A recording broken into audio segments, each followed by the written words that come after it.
Azeotropes. कहाँ हो तुम?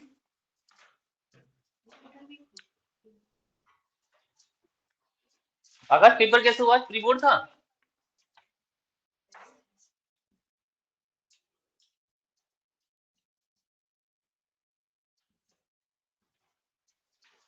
आकाश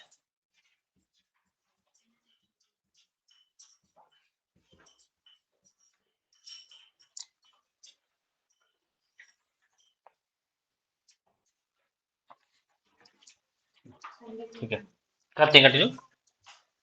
एजियोट्रॉप्स की बात करते हैं। तो ऐसा मिक्सचर, ऐसा बाइनरी मिक्सचर जिसका बॉइलिंग पॉइंट हमेशा कांस्टेंट रहता है, उसे हम एजियोट्रॉप्स कहते हैं। हम नेगेटिव और पॉजिटिव एविएशन के जस्ट आगे आ गए हैं। उसके जस्ट के बाद यही हेडिंग है हमारे पास कि एजियोट्रॉप्स क्या होते हैं। ठीक, तो सुनते रहना ध्यान से, एजियोट्रॉप्स क्या होते हैं। तो ऐसा बाइनरी मिक्सचर जिसका बॉइलिंग पॉइंट हमेशा कांस्टेंट रहता है। अब हम एक्सपेरिमेंट कर रहे हैं, तो हमने सॉल्यूशन लिया, और सॉल्यूशन में जो सॉल्यूशन था मेरे पास, जो हम नेगेटिव पॉजिटिव एविएशन से सॉल्यूशन बना रहे थे, उसमें मैं कुछ अमाउंट में सोल्यूट डालूं या कुछ अमाउंट में सॉल्वेंट डालूं।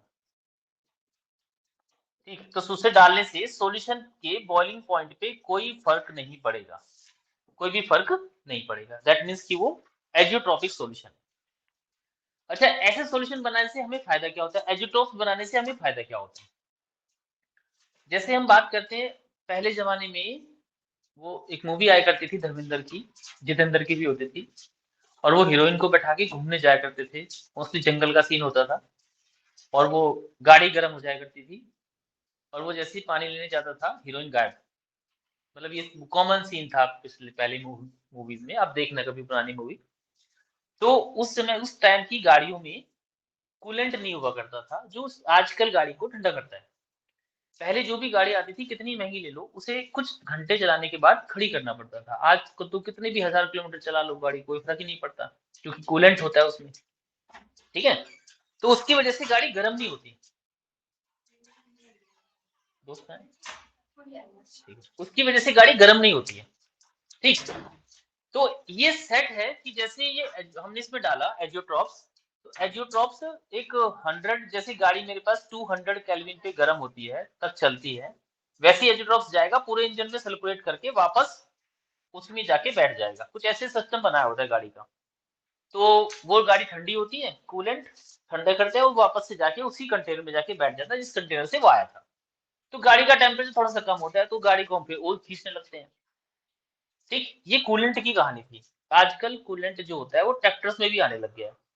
पहले ट्रैक्टर में नहीं था, आजकल ट्रैक्टर में भी आने लग गया है। तो ट्रैक्टर को भी आजकल हम कितना भी चला सकते हैं। पहले ट्रैक्टर भी गर्म हो जाया करते थे, गाड़ियां भी गर्म हो जाया करती थी। इवन अल्टो तक की गाड़ी, जो अल्टो गाड़ी आती है, उसमें भी कूलेंट होता है। सबसे बढ़िया गाड़ी है अल्टो, पहाड़ों की रानी कहा जाता है उसे। नहीं, पहले होता नहीं था, छोटी गाड़ी थी ना, तो लोग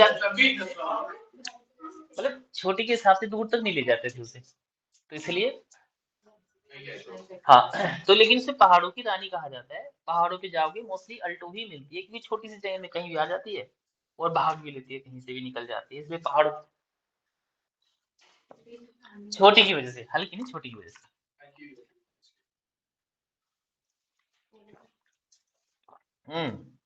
अच्छा, हल्की से कैसे पहाड़ों पे कैसे हेल्प करेगी वो?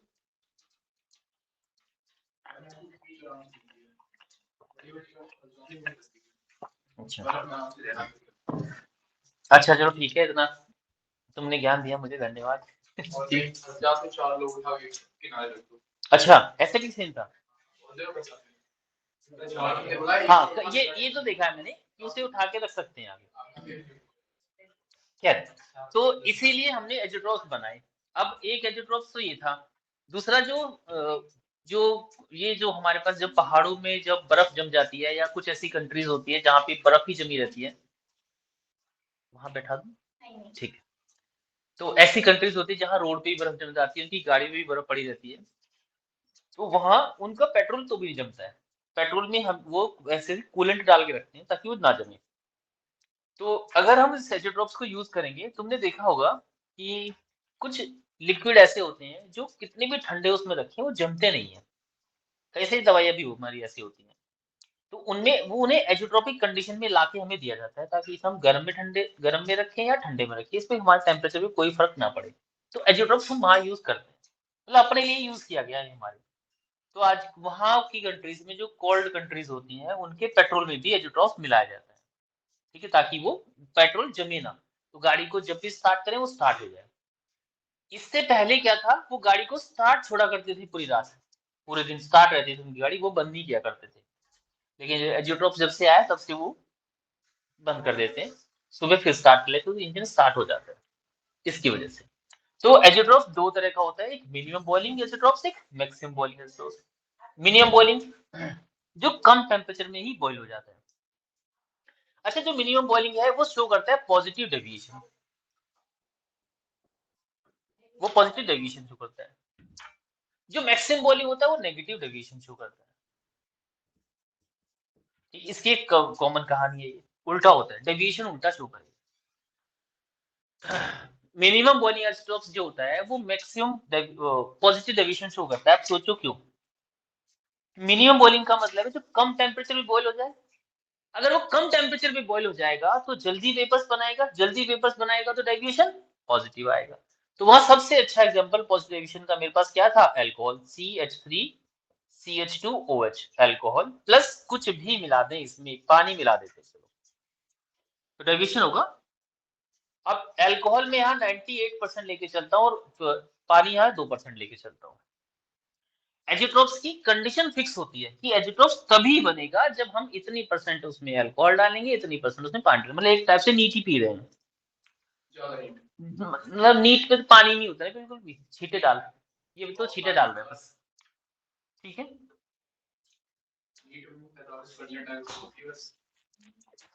ठीक है, तो इसमें ऐसा करते हैं 95 कर देते हैं, ये 5% कर देते हैं, अब ठीक है, अब ठीक है, इतना चल लेते हैं। मैक्सिमम बॉइलिंग एजियोट्रॉप्स की बात करें, मैक्सिमम बॉइलिंग एजियोट्रॉप्स की, तो इसमें नाइट्रिक एसिड HNO3 प्लस पानी होता है 68%, और ये 32%, 32% पानी और 68% नाइट्रिक एसिड होगा, तभी मेरे पास मैक्सिमम डेविएशन आएगा जो शो करेगा negative deviation. Maximum boiling azeotropes वो होगा जो नेगेटिव डेविएशन शो करेगा, जिसका बॉन्ड स्ट्रॉन्ग बन गया है। अब वो नॉर्मल टेम्परेचर पे गर्म ना होके बहुत ज्यादा उसे हीट करना पड़ेगा, तब वो गर्म या बॉयल होगा। यहाँ पे बॉन्ड स्ट्रॉन्ग हो जाता है, टेम्परेचर ज्यादा देना पड़ेगा, इसीलिए शो करते हैं मैक्सिमम बॉइलिंग एजियोट्रॉप्स। यानी अगर वो सॉल्यूशन 100 पे बॉइल हो रहा था तो अब वो 120 130 पे बॉइल होगा, मैक्सिमम बॉइलिंग। 100 पे बॉइल हो रहा था सॉल्यूशन और हमने एजिट्रॉस बना दिया, यानी वो 80 60 40 पे ही बॉइल हो जाएगा। मिनिमम बॉइलिंग एजिट्रॉस, दो कंडीशंस होती है, मिनिमम वाला शो करता है पॉजिटिव डेविएशन, मैक्सिमम वाला शो करता है नेगेटिव डेविएशन। क्लियर? कुछ यहाँ आगे बताऊं इसमें आगे? नेक्स्ट, डेविएशन क्लियर हो गए थे कल ना? देखो,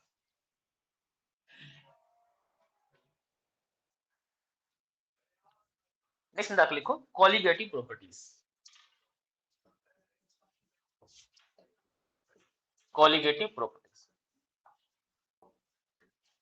कॉलिगेटिव प्रॉपर्टीज, कॉलिगेटिव प्रॉपर्टीज।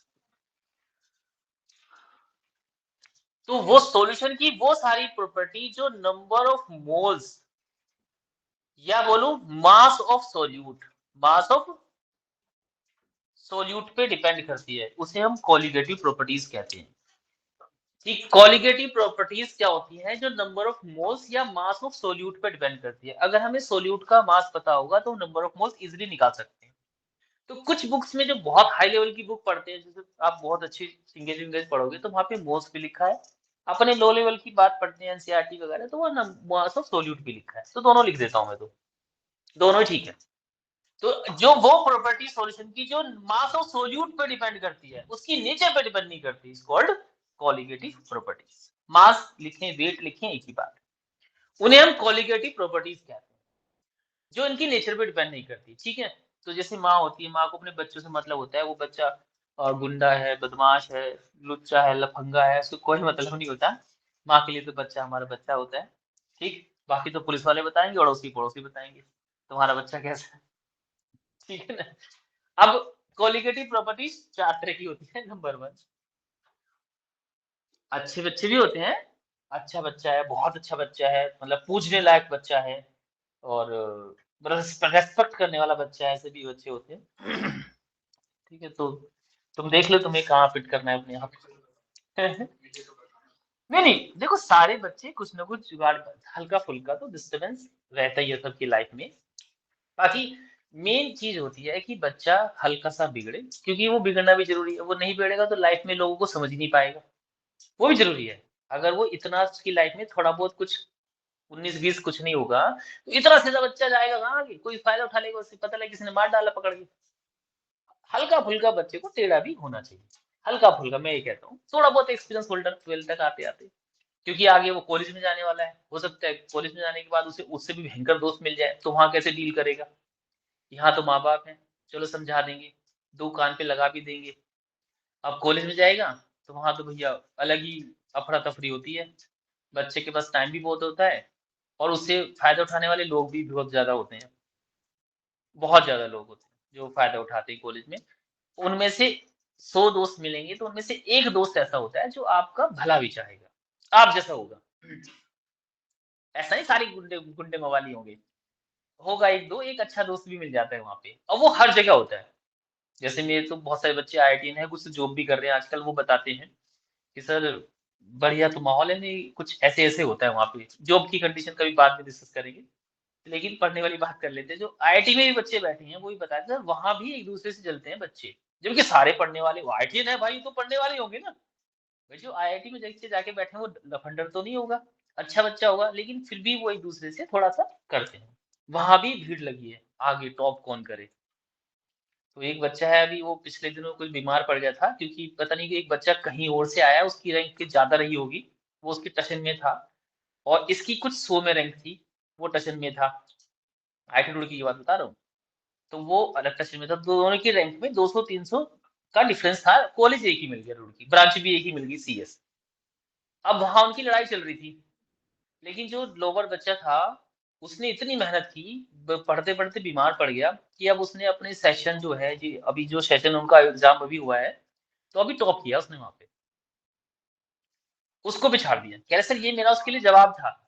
मैंने बहुत अच्छी बात है, मैंने कह रहा कि सर ये मेरा उसके लिए जवाब था, जो उसने मुझसे बदतमीजी से बात की, मैंने उसे कुछ नहीं बोला, लेकिन ये उसके लिए मेरा जवाब था कि देख मैंने टॉप किया। क्योंकि रैंक तो भूल जाएंगे लोग, वो वहां से टॉप करके निकलेगा तो ऑब्वियसली बात है सिलेक्शन अच्छी जगह होगा। क्योंकि वहां से टॉपर का जो सिलेक्शन होता है, जो कंपनीज आती हैं, तो टॉपर्स का सिलेक्शन करोड़ों में जाता है, स्टार्ट ही करोड़ों से होता है, मतलब मंथली पैकेज, मतलब काफी हैवी हैवी रहते हैं। तो हर जगह भीड़ लगी पड़ी है। कॉलिगेटिव प्रॉपर्टीज 4 तरह की होती है। नंबर 1 कौन सी बताओ? Elevation in boiling point, elevation in boiling point. Second है depression in freezing point. Third है ऑस्मोटिक प्रेशर, और फोर्थ है relative lowering in vapour pressure. RLVP कहते हैं इसे, relative lowering in vapour pressure. इन सबको पढ़ने से पहले हम जो इसमें काम आने वाला है वो है went half factor, vents half factor. ठीक, ये काम आने वाला है, देखो इसे। तो इसमें जो हम बात करते हैं इवेंट ऑफ फैक्टर, इसको हम आई से रिप्रेजेंट करते हैं। आई को मेनली हम दो तरीके से निकालते हैं। एक तो यहाँ हमारे पास ऑर्गेनिक सोल्यूट होगा, एक इनऑर्गेनिक होगा, और एक आयोनिक होगा। ठीक, ये ज्यादा काम का है, ये तो दोनों सिंपल से ही है। ऑर्गेनिक जैसे CH3 CH2OH, तो इनके लिए जनरली आई की वैल्यू नंबर ऑफ मोल्स पे डिपेंड करती है, जो भी इनके नंबर ऑफ मोल्स रहे होंगे। इनऑर्गेनिक के लिए भी आई की वैल्यू हमेशा 1 ही होती है, इसमें कोई कहानी नहीं है हमारी। ठीक, इसमें भी, क्योंकि इसमें भी दो तरह की कहानी होती है, इसमें भी दो तरह की, यहाँ से कहानी निकला, इन दोनों के लिए दो तरह की कहानी होती है, या तो ये वोलेटाइल होंगे, या तो ये वोलेटाइल होंगे, या फिर नॉन वोलेटाइल होंगे। अगर ये वोलेटाइल होंगे तो I इज इक्वल टू 1 होगा, नॉन वोलेटाइल होंगे तो I इज इक्वल टू 0 भी होता है। अगर नॉन वोलेटाइल घुल ही नहीं रहे हैं तो 0 भी होता है।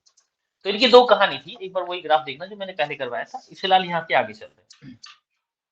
आयोनिक सोल्यूट की बात करते हैं तो मैं यहाँ कर लेता हूँ। तो NaCl की बात करते हैं, ये इसे हम ब्रेक कर पाएंगे Na positive plus chlorine negative में। तो I की वैल्यू एक कटायन है प्लस एक ही एनायन है। कई बार बच्चे यहाँ चार्ज को देख लेते हैं, चार्ज नहीं देखना है, नंबर ऑफ मोल्स देखने हैं कितने आयोनाइज हो रहे हैं। तो I की वैल्यू यहाँ 2 आ गई, I की वैल्यू 2। जैसे मैं बात करूं K2SO4 की, तो ये ब्रेक होगा तो यहाँ से 2K प्लस SO4 -2 मिलेगा। तो I की वैल्यू हो गई 2 प्लस पूरा SO4 1 है तो 1, तो I इज इक्वल टू 3 आ गया। I is equal to 3। एक कंपाउंड है, ये जब भी आता है कोऑर्डिनेशन कंपाउंड, आपको जल्दी अब समझ में जल्दी आएगा। CN की होल 6 ये दे दिया। तो जब भी ये ब्रेक होगा तो 4K प्लस पूरा कंपाउंड एक साथ ब्रेक होता है। यही कोऑर्डिनेशन कंपाउंड की कहानी भी है, वरना तो कॉम्प्लेक्स बुला देंगे इसे, complex compound. I is equal to 4 plus 1 is equal to 5, ये होता है 5। 4 प्लस 1 इज इक्वल टू 5। अब इतनी कहानी से हमारा पेट भरता नहीं है। एनसीईआरटी है तो ये काम करेगा, अब एनसीईआरटी नहीं है, एमसीक्यू क्वेश्चन है तो ये काम नहीं करेगा। फिर यह बात आती है हमारी किसी की डिसोसिएशन और एसोसिएशन की। एसोसिएशन और डिसोसिएशन, ठीक है। सोल्यूट जो है वो एसोसिएट हो रहा है कि डिसोसिएट हो रहा है, उसकी कहानी आती है। अगर सोल्यूट डिसोसिएट हो रहा है, डिसोसिएट मतलब टूट रहा है सोल्यूट, तो हमारे पास I इज इक्वल टू होगा 1 प्लस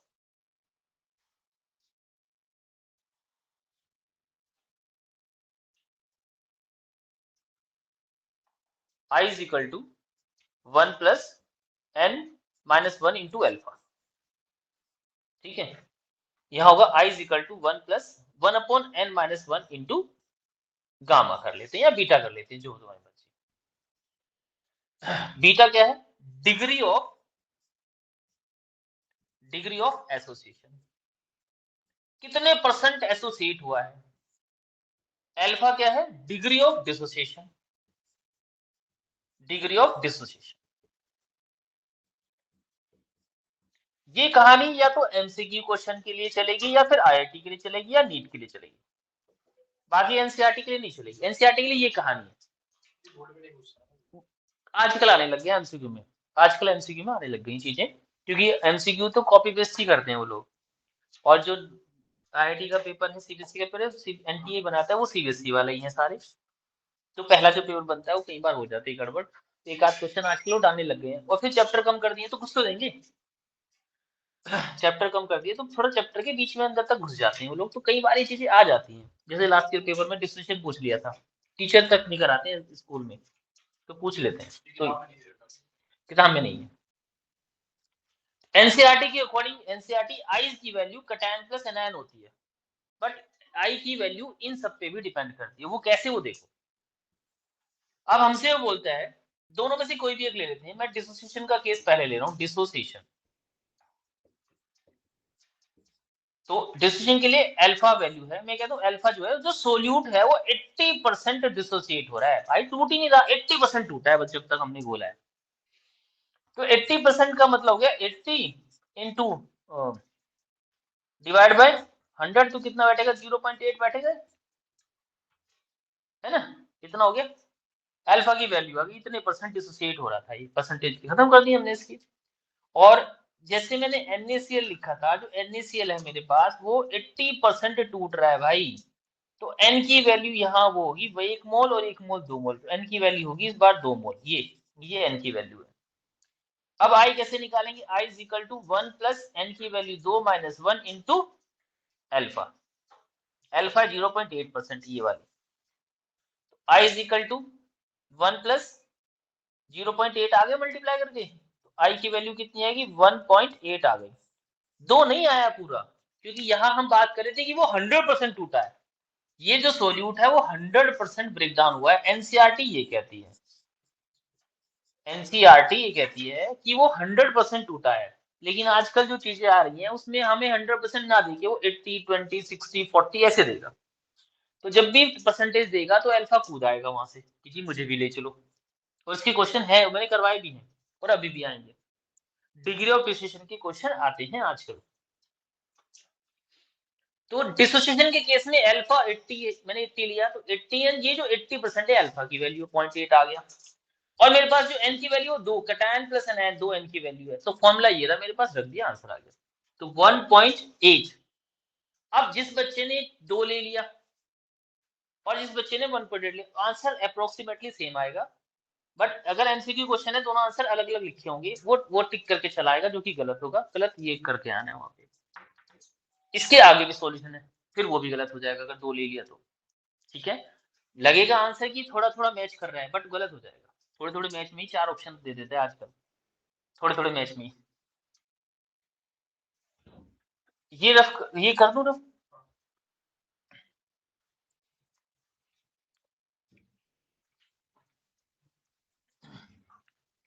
अब देखो, अब हमसे कह रहा है, ये तो डिसोसिएशन का था, एसोसिएशन की बात करते हैं। एसिटिक एसिड है, एसोसिएशन, एसोसिएशन की बात मैं कर रहा हूँ। एसिटिक एसिड है, CH3COH, एसिटिक एसिड है। 2 मॉलिक्यूल इसके एसोसिएट कर रहे हैं, जुड़ रहे हैं जी। दोनों मॉलिक्यूल इसके जुड़ रहे हैं, जोड़ दिया जी। तो आई की वैल्यू कैसे निकालेंगे? फॉर्मूला यूज कर लेते हैं, 1 प्लस 1/n-1 इंटू बीटा। ठीक, अब दोनों में अल्फा भी ले सकते हो, कोई लड़ाई लड़ाई नहीं है हमारी किसी से। वो तो ऐसे ही मैंने डिफरेंस दिखाने के लिए ले लिया है। ये मैं कह रहा हूं कि ये 60% डिसोसिएट हो रहा था, मतलब एसोसिएट हो रहा है। तो 60% के लिए बीटा की वैल्यू निकालेंगे, 0.6 डायरेक्ट ले लो। परसेंटेज खत्म करने के लिए 100 से डिवाइड कर देंगे डायरेक्ट। एन क्या है? एन यहाँ होते हैं नंबर ऑफ रिएक्टेंट।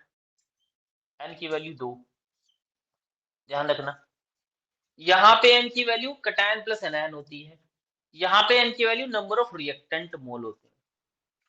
ठीक, तो I is equal to 1 plus 1/2 - 1 into beta. Beta कितना है? 0.6। तो 1, I is equal to 1 plus, ये कितना आ गया? 0.3 आ गया ना, माइनस 0.3। देखना सही कर रहा हूँ बाय वाले बच्चे, सही कर रहा हूँ? बाय वाले से पूछ लेना, सही कर रहा हूँ? सही कर रहा हूँ? चेक कर लो, मैंने एक सब काट दिया, यहाँ पे मैं कर देता हूँ। ये प्लस है, यहाँ अंदर एलसीएम लेंगे तो -1/2 इंटू 0.6 बच जाएगा, इसे भी काट दिया तो 1 माइनस 0.3 बच जाएगा। तो I इज इक्वल टू 0.7, ये आ गया I की वैल्यू। ठीक है,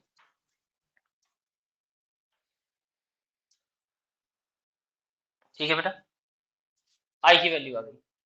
तो एसोसिएशन के केस में, अच्छा एक बात हो, एसोसिएशन के लिए I की वैल्यू हमेशा 1 से छोटी होगी, हमेशा 1 से छोटी होगी।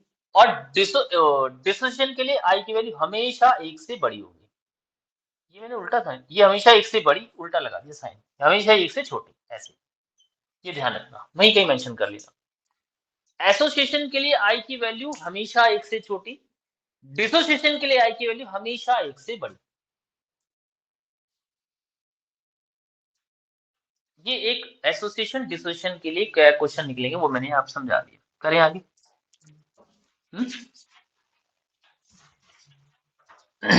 एक क्वेश्चन डिस्कस कर लेंगे इस पे।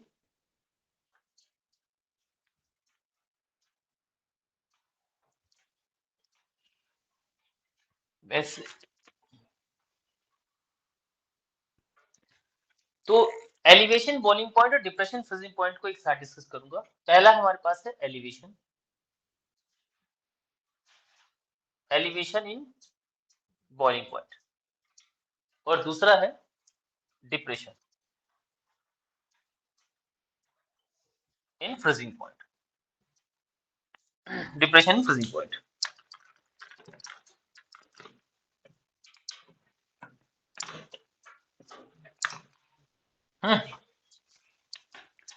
एलिवेशन का मतलब, एलिवेशन वर्ड है कि ये इंक्रीज हो रहा है, बढ़ रहा है, ठीक है, बढ़ना। और डिप्रेशन का मतलब है घटना, घटना, कम होना, डिक्रीज होना, डिक्रीज। इसका मतलब इंक्रीज लिख देता हूं, इंक्रीज हो रहा है, ठीक। एलिवेशन बढ़ रहा है, क्या बढ़ रहा है, बॉइलिंग पॉइंट बढ़ रहा है, ठीक है। अगर हम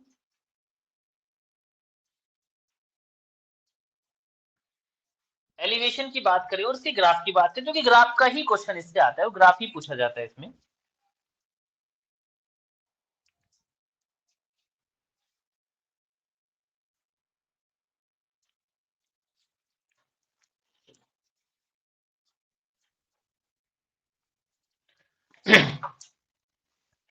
ये मेरे पास कोई ग्राफ है और यहां मैं बात करता हूं कि ये यहाँ है वेपर प्रेशर, ठीक है, वेपर प्रेशर की बात कर रहे हैं। ये है मेरे पास यहाँ टेम्परेचर, इधर को बढ़ रहा है।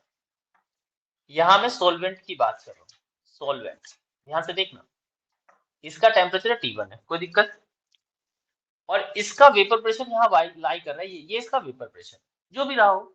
मैंने सोल्यूट घोल दिया इसमें, ठीक है।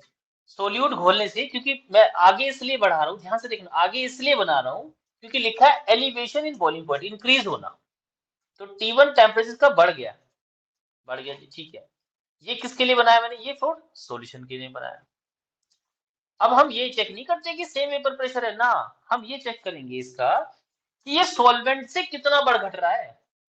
तो हम कहते हैं कि सॉल्वेंट से अगर हम इस पे क्रॉस सेक्शन लगा दें तो ये यहाँ सॉल्वेंट के नीचे लाई करने लगता है, तो यानी सॉल्वेंट की कंपैरिजन में इसका वेपर प्रेशर डिक्रीज हो रहा है।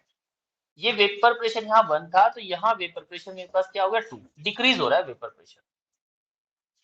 तो एलिवेशन बॉइलिंग पॉइंट के केस में वेपर प्रेशर जो होता है सॉल्यूशन का, वो डिक्रीज होता है, क्या होता है, डिक्रीज। लेकिन बॉइलिंग पॉइंट जो होता है, बॉइलिंग पॉइंट ऑफ सॉल्यूशन, वो इंक्रीज हो रहा था, बॉइलिंग पॉइंट बढ़ रहा था लेकिन वेपर प्रेशर घट रहा है। साथ साथ ग्राफ देख लेते हैं कि फॉर्मूला एक साथ आएगा दोनों का, एक जैसे ही फॉर्मूले हैं। ये मेरे पास है टेम्परेचर है और ये वेपर प्रेशर है, वेपर प्रेशर 1, सॉल्वेंट का ग्राफ यहाँ, सॉल्वेंट T1, सॉल्वेंट, ठीक है। डिप्रेशन इन फ्रीजिंग पॉइंट, कम हो रहा है, कम होना है, क्या फ्रीजिंग पॉइंट कम हो रहा है, तो ग्राफ कहां बनेगा, पीछे। ध्यान से देखना, इसमें ग्राफ में देखता हूं मैं अक्सर बच्चों की कॉपी में ग्राफ में ही गड़बड़ करते हैं, वो ग्राफ से ही सब कुछ है, ग्राफ से ही सब कुछ है। T1 इस बार पीछे बनाएंगे क्योंकि फ्रीजिंग पॉइंट कम हो रहा है, पीछे, फिर चेक करेंगे, पीछे बना दे तो और चेक करेंगे तो वैसे ही कम हो गया है। तो सॉल्वेंट का वेपर प्रेशर यहाँ भी कम हो रहा है, ये किसके लिए था, ये सॉल्यूशन के लिए था, ये भी कम हो रहा है। तो वेपर प्रेशर तो भाई यहाँ वेपर प्रेशर ऑफ सॉल्यूशन तो यहाँ भी कम हो रहा है, डिक्रीज। यहाँ एक चीज और कम हो रही है, फ्रीजिंग पॉइंट ऑफ सॉल्यूशन भी कम हो रहा है, यहाँ फ्रीजिंग पॉइंट ऑफ सॉल्यूशन भी कम हो रहा है। अच्छा देखना इसे ध्यान से एक बार। अब मैं सिर्फ दोनों के फॉर्मूले पे जाता हूँ, डेफिनेशन यही है जो बोल रहा हूँ, वो डेफिनेशन होती है, डेफिनेशन लिखवा चुका हूँ। अब मैं इसके चेंज इन टेम्परेचर की बात करूं तो ये डेल्टा टी बी लिखते हैं इसे, इसके चेंज इन टेम्परेचर को हम डेल्टा टी एफ लिखते हैं। डेल्टा टी बी क्या होगा, T2 माइनस T1, लेकिन यहाँ फ्रीजिंग पॉइंट के केस में क्या था, T1 माइनस T2, ये ध्यान से समझना ये सब चीजें। फ्रीजिंग पॉइंट के लिए T1 माइनस T2 होता है क्योंकि फ्रीजिंग पॉइंट कम हो रहा है टेम्परेचर, यहाँ बढ़ रहा था तो T2 माइनस T1। अब delta T be directly proportional था मोलैलिटी के, ये मोलैलिटी के प्रोपोर्शनल नहीं होता, मोलैलिटी पे डिपेंड करता है, ठीक है। तो delta T B proportionality constant लगाते हैं तो के भी आता है, एलिवेशन बॉइलिंग पॉइंट कांस्टेंट, जिसे इबुलोस्कोपिक कांस्टेंट भी बुलाते हैं। ध्यान से पढ़ना, एमसीक्यू में कई बार पूछा जा चुका है कि कांस्टेंट का नाम क्या है। Delta T F is equal to, F directly proportional to same molality, delta T F is equal to आएगा K B into molality. Freezing point, depression in freezing point, इसे क्रायोस्कोपिक कांस्टेंट भी बुलाते हैं, cryoscopic,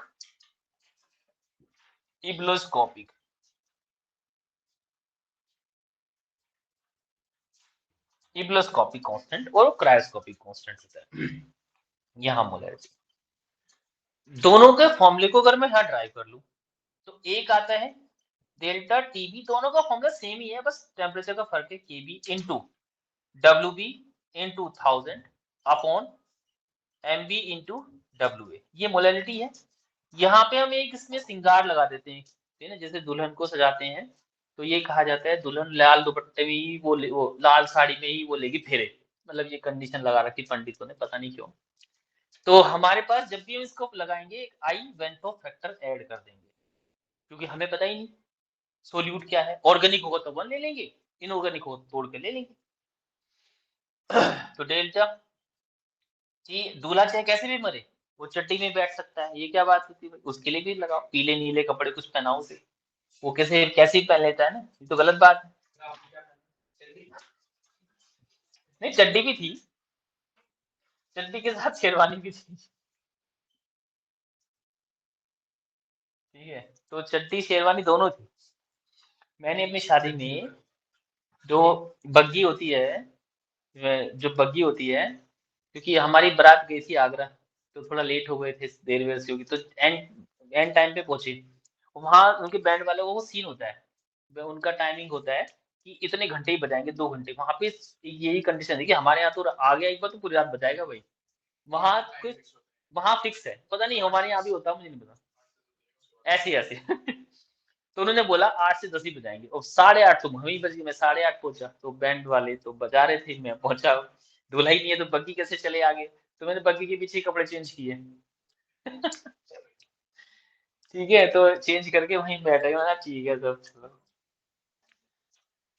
लड़के के साथ होता है, लड़कियों का होता है पार्लर से आएंगे डायरेक्ट, ये होगा वो होगा, सब चीजें, बेचारों की कंडीशन ही खराब होती है। मैंने ना देखी कभी। मुझे तो पता नहीं था मैंने, अच्छा बड़े टाइम बाद बोला, अच्छा उस टाइम पे नहीं गई। हाँ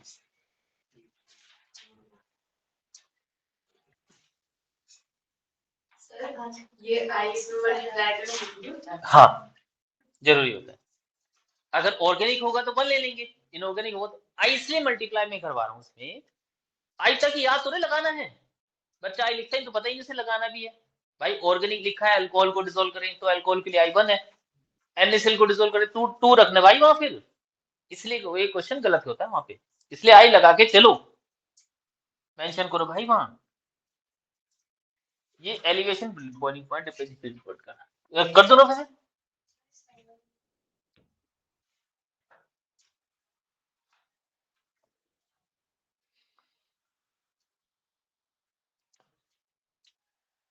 खत्म हो जाएगा, डोंट वरी।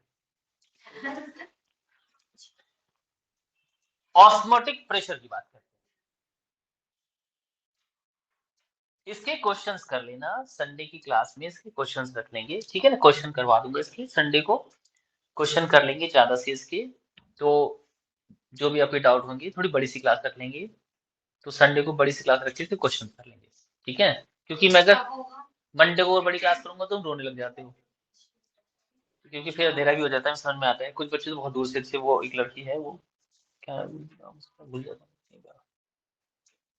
यहाँ बैठती है, कभी कभी आती है, वो बहुत दूर से आती है, हाँ प्रतिष्ठा बहुत दूर से आती है लड़की, और अपनी क्लास की टॉपर है वो, अच्छी अपनी क्लास की टॉपर है, उसके नंबर भी बहुत अच्छे आते हैं, जैसे 70 में से 68 आ गए, 67 आ गए, 69 आ गए, ऐसे नंबर आते हैं, इस बार भी ऐसे ही आए उसके। खैर आगे चलते हैं, करें से ऑस्मोटिक प्रेशर, अक्षत के भी नंबर आजकल अच्छे आ रहे हैं, पहले भी आते थे आजकल भी अच्छे आ रहे हैं, मतलब एग्जाम इसमें तो तुमने टॉप किया क्लास में। ठीक है, ठीक है, अच्छी बात है, तो तुम्हें खुद नहीं पता कि तुम्हारा फ्यूचर तुम्हें कहाँ लेके जाने वाला है। एक बहुत साल पहले एक बच्चा शास्त्री नगर में मुझसे पढ़ा है, आजकल वो टीचिंग कर रहा है, और एक तो बच्चा ऐसा है जो मेरे साथ मेरे से ही पढ़ा है वहां पे शास्त्री नगर में, अब वो मेरे स्कूल में मैथ पढ़ा रहे हैं, ऐसी चीजें हैं। तो उस मैथ वाले को तो मैं वो केमिस्ट्री जो पढ़ा रहा है उसे नोट्स भी मेरी सी वैसे ही पढ़ता है वो, और जो स्कूल में जॉब भी लगवाई मैंने, चल पढ़ ली, तो अच्छा लड़का था। ऐसे तो तुम्हें खुद नहीं पता तुम्हारा फ्यूचर तुम्हें कहाँ लेके जा रहा है। हो सकता है तुम पीएचडी करके प्रोफेसर बन जाओ। आज भी प्रोफेसर की सैलरी 3 लाख रुपए है। एमएससी बीएससी करो सिंपल, सबसे सस्ती। बीएससी करो, एमएससी करो, एक जेआरएफ का एग्जाम होता है, वो तो सीधे प्रोफेसर। सर एक जेआरएफ का एग्जाम वो हल्की बात हो जाते हैं। नहीं होता। अभी आईएएस के लिए तो पढ़ते हैं बच्चे, जेई के लिए भी पढ़ता है, नीट के लिए भी पढ़ता है, उससे तो सिंपल ही होता है, इतनी सारी पढ़ने। और दूसरा वहां तक जाने में भीड़ भी कम हो जाती है ना, जेआरएफ तक जाते जाते भीड़ भी कम हो जाती है। कुछ तो बच्चे यहीं छट गए बीएससी तक ही, कुछ एमएससी में केमिस्ट्री लेते नहीं है। हाँ, क्योंकि एमएससी के बाद फिर टीचिंग लाइन में चले जाते हैं, तो पीएचडी के लिए कम लोग बचे। जेआरएफ का एग्जाम निकालने के बाद आपको तुरंत गवर्नमेंट सैलरी देने लग जाती है कि जब तक आपकी जॉब नहीं लगेगी हम आपको सैलरी देंगे 2 लाख रुपए। और जॉब लगने के बाद रिद्धि, जॉब लगने के बाद गवर्नमेंट सैलरी देती है 4 लाख, और हो सकता है आपके टाइम तक 5 लाख हो जाए, डिपेंड करता है कॉलेज टू कॉलेज। अच्छा 2 लाख तो होती है ना, आपके टाइम तक 4 ही होगी। और दूसरा वो सारी सरकारी छुट्टियां, वो सारी चीजें, मैटरनिटी लीव और ये सब चीजें वो सब ऐड हो जाती हैं। बहुत सारी चीजें होती है, और फंड वन सब भी होता है। ये क्या होता है? घूमने के पैसे मिलते हैं लोग। तो काफी अच्छी लाइन है, ठीक है, सरकारी पैसे घूमो। और नहीं क्या, हम तो अपने से जाते हैं। ठीक है, तो और भी बहुत सारी चीजें होती है, मतलब सिंपल सीधी सी लाइन है। और ज्यादा पैसे खर्च ना करके आप जल्दी से अपनी लाइफ बना सकते हो। 3 साल बीएससी के, 2 साल एमएससी के, 1 साल जेडआरएफ निकाल देता है बच्चा। मेरी एक स्टूडेंट है अब तक की जो जेडआरएफ निकाल के मुंबई में किसी यूनिवर्सिटी में केमिस्ट्री पढ़ा रही है, वो केमिस्ट्री ही पढ़ा रही है मुंबई यूनिवर्सिटी में। तो सॉरी पंजाब में किसी यूनिवर्सिटी में पढ़ा रही है। अब तो शादी वादी भी हो गई, वहीं लव मैरिज कर ली उसने किसी वैसी, मतलब नहीं अपने साथ ही पढ़ा रहा था उसकी, तो सही सी बात है, वहीं कर ली शादी। तो अब यहाँ आती, ढूंढती पहले, अब वहाँ वो पढ़ा साथ ही पढ़ा रहे हैं, अब दो दो भी मिल रहे होंगे तो 4 लाख हो गए ना, सही होगा। क्या मतलब कहाँ से टारगेट नहीं नहीं, आपको करियर की बात होता। भाई जब हमारे सामने गोल फिक्स होता है ना, हमें वहां पहुंचना है, तो रास्ता भी दिख ही जाता है। ऐसे चलते रहें, चलो टकराएंगे गिरेंगे, फिर भी जाना वहां है। तो गोल क्लियर देखो, नहीं हमें वहां पहुंचना है, डॉक्टर बनना है, तो चलते रहे। ऑस्मो ऑस्मोटिक है ना, ऑस्मोटिक प्रेशर।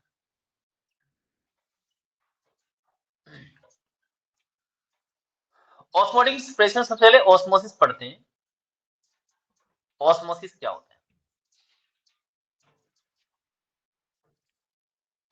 3 तरह की डेफिनेशन बताऊंगा, क्योंकि पता नहीं कौन सी डेफिनेशन आपको कहाँ काम आ जाए। तो इसमें ऑस्मोसिस में ये है semi permeable membrane, SPM semi permeable membrane, और ये भी है SPM सेमी परमेबल मेम्ब्रेन। बहुत सारी लड़कियां भी हैं जो मेरी पढ़ाई हुई जॉब कर रही हैं, मेरे साथ स्कूल में ही है। तो हाँ मतलब ऐसा नहीं है कि अच्छी लाइन है, हमारी एजुकेशन की भी अच्छी लाइन है, ठीक है, वैसे बुरी वाली लाइन भी। और दूसरा गर्ल्स के लिए, गर्ल्स हैव ऑप्शन कि आप अच्छे से पढ़ के प्रिंसिपल वगैरह HR वगैरह बन सकते हो, क्योंकि आजकल मोस्टली प्रीफर किया जाता है कि गर्ल्स को ही मतलब ऐसी पोस्ट दी जाए, मेल को दी नहीं जाती। पता नहीं कब किसी बात पे गुस्सा हो जाए, बैंक के सीधे समान बहुत बड़ा चीज है। दूसरा पेरेंट्स अगर कोई गुस्से में आ रहे हैं तो देखते हैं सामने लेडी बैठी, थोड़ा सा रेस्पेक्टफुली बात करता है। और गर्ल्स को कितना भी थोड़ा गुस्सा आ जाए, वो थोड़ा सा ठीक सही बात करती है। अलग बात है कि किसी दिन ज्यादा आ जाए तो फिर तू आ सेमी परमेबल मेम्ब्रेन। तो प्योर सॉल्वेंट और सॉल्यूशन को अगर हम सेपरेट कर दें सेमी परमेबल मेम्ब्रेन से, तो प्योर सॉल्वेंट अपने आप सॉल्यूशन साइड जाने लगता है, जिसे हम ऑस्मोसिस कहते हैं। 2 सॉल्यूशन लिया, ये सॉल्यूशन जो है इसमें कंसंट्रेशन जो मोलरिटी है वो 0.5 है, इसमें जो मोलरिटी है वो 0.2 है, इसकी मोलरिटी कम है। तो लेस जो जिसमें मोलैरिटी कम है दैट वो कहाँ जाने लगता है, हाई मोलैरिटी के सॉल्यूशन साइड जाने लगता है, जिसे हम क्या बोलते हैं, ऑस्मोसिस बोलते हैं। और एक हमारा देसी जुगाड़ है कि जी भाई साहब शाम को जाएंगे 1 गिलास पानी में किशमिश डाल देंगे, ये भी एक ऑस्मोसिस, और पढ़ लेंगे, खत्म हुई ऑस्मोसिस। ये 3 तरह की डेफिनेशन है ऑस्मोसिस, ठीक है। बात आती है ऑस्मोटिक प्रेशर की। इसकी ऑस्मोसिस के प्रोसेस को रोकने के लिए जबरदस्ती चल रही थी हमारी, यह SPM सेमी परमेबल मेम्ब्रेन, ये है सॉल्यूशन, ये है सॉल्वेंट।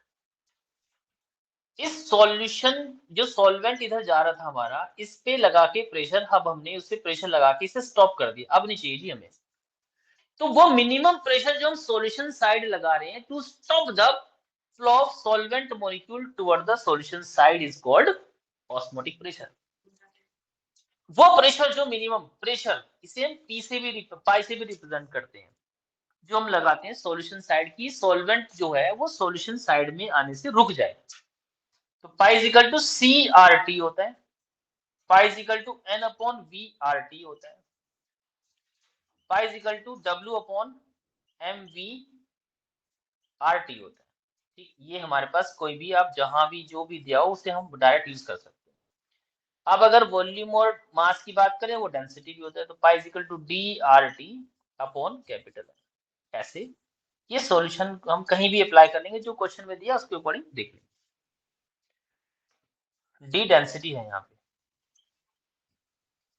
V वॉल्यूम है, कुछ चाहिए इसमें वॉल्यूम, और N number of moles, concentration, molar mass, R पता ही होता है। इसका एक पार्ट है रिवर्स ऑस्मोसिस, RO, जो घर में रखा होता है। अब हमें क्या जिद आ गई जी, हमें इस तरफ इतना प्रेशर लगाएंगे, ठीक है, होता ना कभी कभी जिद से आ जाती है, बच्चों को उल्टा काम करने लग जाते हैं, तूने ये मना किया, यही करूंगी अब मैं ले, ठीक है, सॉल्वेंट, तो सॉल्वेंट इस ज्यादा प्रेशर लगाएंगे तो सॉल्यूशन ही सॉल्वेंट साइड जाने लगता है, इस कॉल्ड रिवर्स ऑस्मोसिस, जिसकी वजह से आज हम पानी पी के जिंदा हैं। वैसे तो खराब ही कर रहा है आरओ में, बट ठीक है, जिंदा है। Reverse osmosis, RO। अब यहाँ से क्वेश्चन क्या आता है, यहाँ से क्वेश्चन आता है कि जी भाई साहब हमारे पास क्या है, अच्छा जो हमारी आरबीसी होती है, आरबीसी ये 0.98% NaCl के साथ भाई बहन का रिश्ता निभाती है, मतलब आइसोटोनिक होती है। अच्छा आइसोटोनिक भी बताना पहले, रुक जाओ, ये कर लिया, तो पहले लिखो आइसोटोनिक सॉल्यूशन।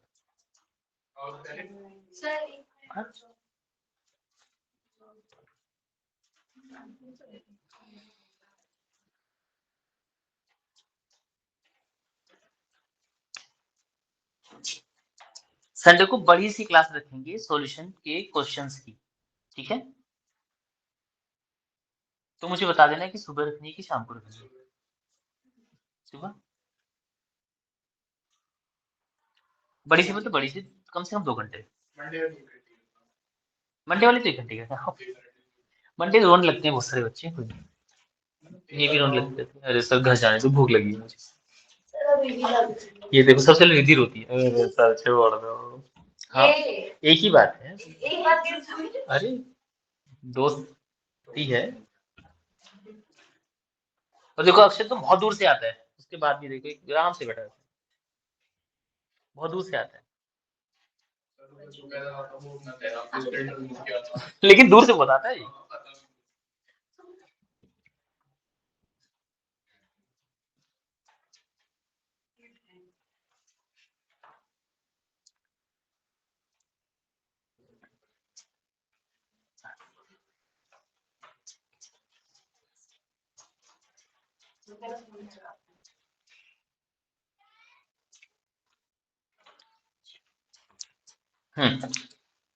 आइसोटोनिक सॉल्यूशन लिखो, आज मैं खत्म ही करूंगा, मतलब लिखो आइसोटोनिक, अब लिखने वाली कहानी खत्म होगी।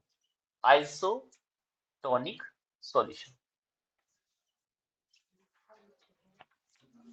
आइसोटोनिक सॉल्यूशन ऐसे दो सॉल्यूशन जिनका ऑस्मोटिक प्रेशर सेम होता है उन्हें हम आइसोटोनिक सॉल्यूशन कहते हैं।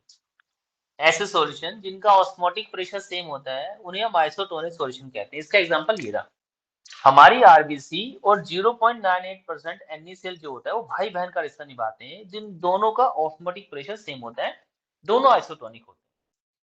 अब हमने इसका क्वेश्चन बना दिया, दो क्वेश्चन आते हैं इसके कि जी हमने आरबीसी को निकाला, ये बड़ी आरबीसी है पहाड़ों पे रहने वाले लोगों की, हमारी तो पिद्दी सी होती है, ठीक है, आरबीसी और NaCl का ये सॉल्यूशन है 1% का। यहां मैं आरबीसी लेके चल रहा हूं, आरबीसी, और ये NaCl का सॉल्यूशन है 0.4% वाला। वो हमसे पूछ रहा है कि आरबीसी का क्या होगा बताओ, किसमें आरबीसी श्रिंक होगी, किसमें स्वेल होगी, और किसमें कुछ भी नहीं होगा। तो अगर यही सेम परसेंट का सॉल्यूशन होता तो कुछ भी नहीं होता, लेकिन यहाँ तो कंडीशन अलग हो गई। अब ये कहानी आपको समझाता हूँ एक बार। एक बच्चा माँ बाप से लड़कर चला गया, मैं तो घर छोड़ के जा रहा हूँ, वो चला गया समुद्र में, नाव ली और चल दिया। उसे लगी प्यास, पानी लिया समुद्र से, पानी तो पानी है, पानी लिया पी लिया तो उसे डिहाइड्रेशन हो गया, और लेगा तो मर जाएगा, क्योंकि पानी जो होता है समुद्र का वो खारा होता है, उसमें NaCl बहुत ज्यादा अमाउंट में होता है, तो मरना तो प्यासा ही है, उसे प्यासे ही मरेगा, प्यास नहीं बुझेगी उसकी, पानी पी ले तो भी मरेगा डिहाइड्रेशन से, क्योंकि कंसंट्रेशन वहां कैसी है, ज्यादा।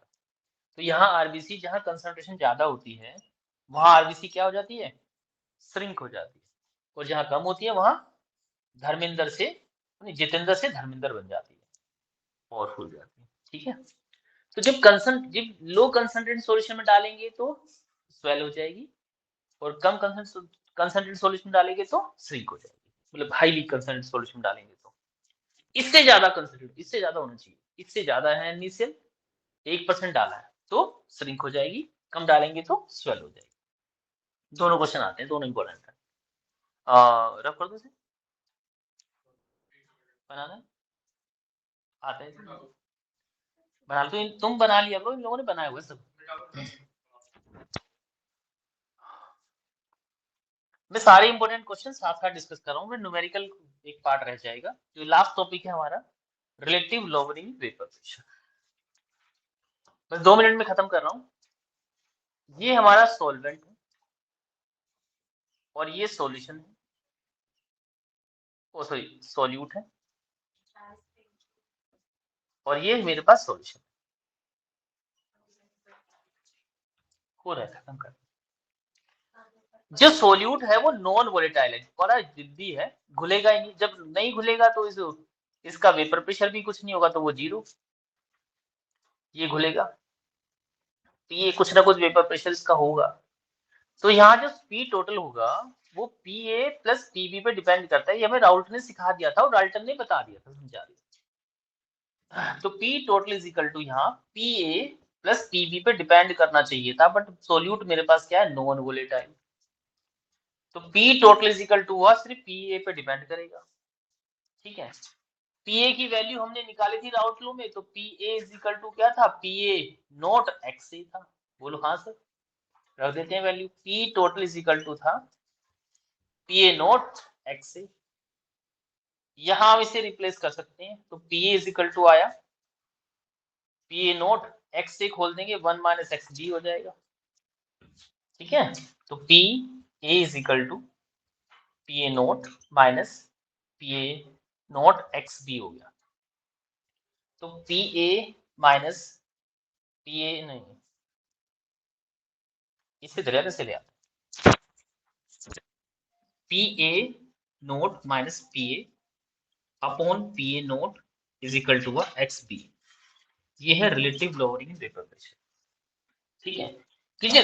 रिलेटिव लोअरिंग कमी क्यों आई, क्योंकि सोल्यूट क्या था, नॉन वोलेटाइल, इसलिए वेपर प्रेशर में कमी आ गई। ये सॉल्यूशन ड्राइव, ये हमारे पास फॉर्मूला ड्राइव हुआ। क्वेश्चन इस पे एक भी है नहीं, एक आदि बनता है, डेरिवेशन ही है बस इसका। ये पूरे ये नोट है ये कहलाता है रिलेटिव लोअरिंग।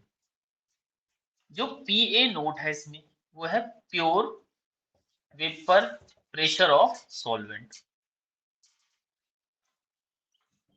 जो पीए है वो है वेपर प्रेशर ऑफ सॉल्यूशन।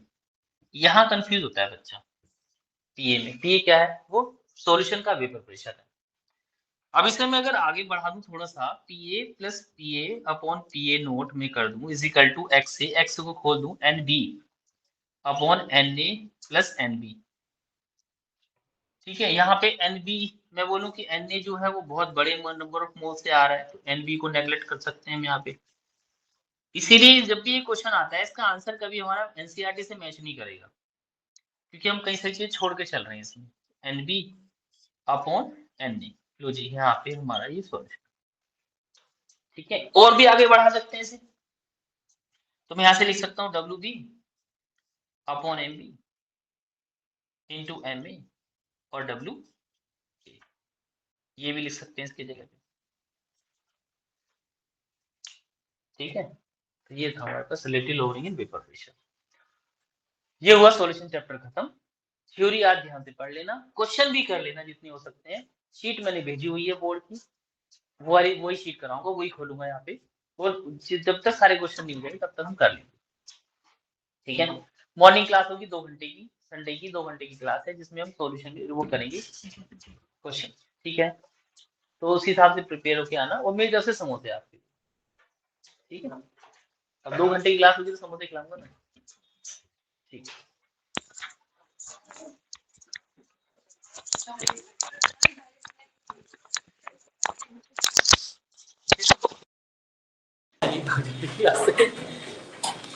सो एक दिन नहीं आती हूँ, क्वेश्चन चाहिए थे 5 मार्क्स। दे दूंगा। भेज